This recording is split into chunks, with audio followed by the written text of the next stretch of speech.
কাশ্মীরের বেশ কয়েকটি জায়গায় ভারতের মিসাইল হামলার জবাবে পাকিস্তান বিমান বাহিনী পাল্টা হামলা চালিয়ে 5টি ভারতীয় যুদ্ধবিমান গুলি করে ভূপাতিত করেছে।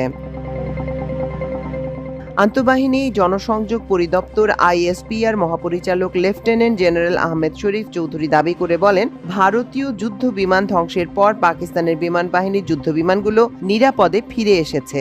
ভারতীয় বিমান বাহিনী ধ্বংসপ্রাপ্ত জেটের মধ্যে 3টি ফরাসি তৈরি রাফায়েল, একটি SU-30 এবং একটি MiG-29 রয়েছে বলে রয়টার্সকে জানিয়েছেন পাকিস্তানের সেনাবাহিনীর একজন সামরিক মুখপাত্র।